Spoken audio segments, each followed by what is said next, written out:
Binary trading में हर कोई इस ट्रेडिंग के पीछे भागता है, लेकिन 90% जो बिगिनर्स ट्रेडर होते हैं भाई, उनका लॉस सिर्फ और सिर्फ पुअर मनी मैनेजमेंट की वजह से होता है।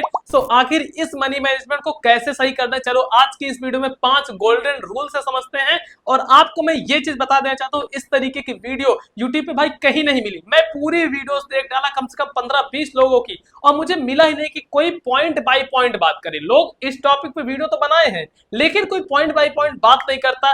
कोई इस बात को वहां पे घुमा के ले जाता है, कोई मनी मैनेजमेंट को किस पे ले जाता है। लेकिन आज कट टू कट आपसे मैं बात करने आया हूं कि क्या किस तरीके से करना है, और एग्जैक्ट ये बात करूंगा कि प्रॉफिट कैसे बनेगा। ठीक है, अदर चीजें नहीं, मैं डायरेक्ट बात करूंगा कि प्रॉफिट किस तरीके से आप बनाओगे। तो चलो इस वीडियो को स्टार्ट करते हैं। So point number 1 is risk पर ट्रेड आपको फिक्स करना होगा कि एक ट्रेड में कितना रिस्क लेना है। अब मैं आपको बता देता हूं कि कितना रिस्क सही रहेगा, सो दैट आपको पता रहे कि भाई इतना रिस्क, बस इससे ज्यादा रिस्क अपने को नहीं लेना है। सो कितना रिस्क लेना है, एक ट्रेड में 1% के रिस्क से ज्यादा नहीं लेना है। इस बात को नोट कर लो अपने दिमाग में। बिगिनर हो तो 1% ज्यादा मत लेना। यानी मैं आपको एग्जांपल के साथ समझाता हूं, 10,000 रुपए है तो पहली ट्रेड आपकी सिर्फ और सिर्फ 100 रुपए की होनी चाहिए। अब मेरे पास बहुत सारे लोग कमेंट करेंगे कि मेरे पास तो सिर्फ 1,000-1,500 रुपए है, क्या मैं ट्रेडिंग करूं ही ना या फिर छोड़ दूं। तो मेरे भाई देखो, यहाँ पे मैं पैसे बनाने की बात कर रहा हूं, सीखने की बात नहीं कर रहा हूं। आप सीखने के लिए 1,000, 1,500, 2,000 से ट्रेड कर सकते हो भाई। लक आपका अगर लक अच्छा है तो आप प्रॉफिट कर लोगे, लेकिन अगर एक डिसेंट अमाउंट बनाना है, डेली 1,000 रुपए, 1,200 रुपए इस तरीके से कमाने हैं और डेली प्रॉफिट कंटिन्यूअस करना है, तो आपको 10,000 है तो 10,000 से 100 रुपए ट्रेड करना है। 100 करके इस तरीके से ट्रेड करो। सो ये हो गया अपना first point. So second point is fix your daily profit target. काफी सारे लोगों के मन में ये कंफ्यूजन रहता है कि एक दिन का हम प्रॉफिट कितना ले, इस चीज का हमारा फिक्स ही नहीं रहता। तो मैं आपको बताना चाहूंगा कि एक दिन का आपको जो प्रॉफिट लेना है वो अप्रोक्स में 5 से 10% के बीच में लेना है। जैसे मैं एग्जांपल देता हूं, आपके पास अगर सोचो कि 10,000 रुपए, तो 10,000 से 1,000 रुपए बनाओ, शांति से एंजॉय करो, मस्त। ये होना चाहिए आपके अंदर। ये नहीं कि 10,000 है तो चलो मैं 2,000, 4,000, 10,000 बना देता हूं, इसको और बढ़ाते जाता हूं। भाई बनने का तो बन जाएगा, लेकिन जब जाता है तो काफी अच्छा खासा अमाउंट लेके जाता है। जो अपना थर्ड पॉइंट है, सबसे इंपॉर्टेंट पॉइंट है, और बहुत सारे लोग इस पॉइंट को इग्नोर करते हैं। Daily set your loss target. अब लॉस टारगेट काफी लोग नहीं सेट करते हैं, उनको ये पता ही नहीं होता कि हमें रुकना कब है। तो भाई इस चीज को समझो, डेली 5% से ज्यादा आपका लॉस टारगेट नहीं होना चाहिए। अगर एक दिन में आपका 500 लॉस हो गया तो भाई उस दिन के लिए प्लीज मार्केट छोड़ दो। नहीं तो अगर आप रिवेंज ट्रेड करोगे कि मेरा 500 लॉस हुआ है, चलो मैं 500 ही कवर कर लेता हूं, तो भाई 500 रुपए पूरे लॉस हो जाएंगे। तो आपको रिवेंज ट्रेडिंग बिल्कुल भी नहीं करनी है।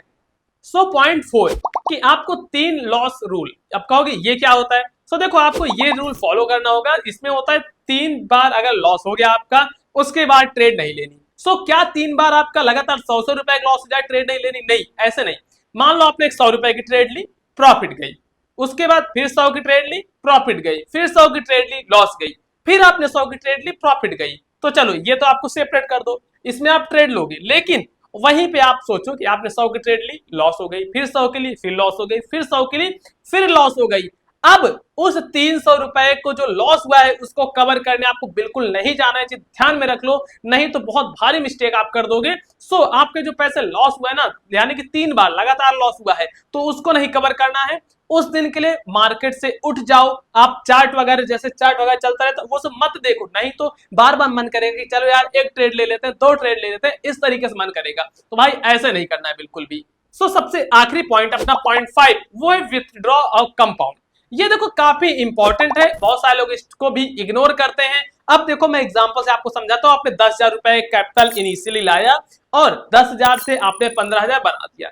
अब 15,000 बना दो तो उसको अपने अकाउंट में रखे नहीं रहना है। उस 15,000 में से क्या करो, आप 2,500 से 3,000 विथड्रॉ करो पैसे। उसके बाद जो बचा हुआ 2,000 है, उससे कोशिश करो कंपाउंड करने की, क्योंकि कंपाउंड करना अगर एक बार आप सीख गए तो काफी बढ़िया पैसा भाई बना लोगे। लेकिन कंपाउंड भी एक सिस्टमैटिक तरीके से करो, ये नहीं अपने कैपिटल से कभी कंपाउंड नहीं करना है। हमेशा आपको अपने प्रॉफिट से कंपाउंड करना, ये चीज ध्यान रखना। तो प्रॉफिट से कंपाउंड करोगे काफी ज्यादा बेटर रहेगा। तो आपको एक कंपाउंड स्ट्रेटजी अपनानी। विथड्रॉ हमेशा जब भी आप अपने कैपिटल का 20%, 30%, 40%, 50% बनाओ, आधा पैसा विड्रॉल करो, आधा अपने उसमें रख के रहे दो अमाउंट पे, ठीक है। तो इस तरीके से आपको चीजें करनी है। आप बताओ कि आप ट्रेडिंग में कौन सा रूल सबसे ज्यादा तोड़ते हो? क्या आप रिवेंज ट्रेडिंग करते हो? क्या आप स्ट्रेटजी को फॉलो नहीं करते हो? या फिर लॉस होने के बाद थोड़ा सा एकदम ओवर एक्साइटेड, ओवर फोमो में आ जाते हो कि नहीं अब तो मुझे मार्केट से बदला लेना ही लेना है? ये इनमें से क्या चीजें हैं आप जो ज्यादा उपयोग करते हो या फिर ज्यादा इस चीज को रूल को तोड़ते हो? ये चीज कमेंट बॉक्स में जरूर से बताना। बाकी डिस्क्रिप्शन बॉक्स में लिंक है, वहां पे जाओ, क्लिक करो और वहां पे आप Telegram group, public Telegram group पे चले जाओगे। और भाई पब्लिक ग्रुप पे अगर आ गए तो वहां पे आपके जैसे ही बहुत सारे ट्रेडर आपको मिल जाएंगे जिनके साथ आप कम्युनिकेट कर सकते हो। और मैं प्रिंस वहां पे बैठा रहता हूँ आपके लिए 24 घंटे। आपकी कोई भी क्यूरी, कोई भी डाउट होता है, मैं इंस्टेंट आपका जवाब देता हूँ। ये चीजें करनी है। वीडियो को लाइक करना, चैनल पर नए आए हो तो चैनल को सब्सक्राइब कर लेना।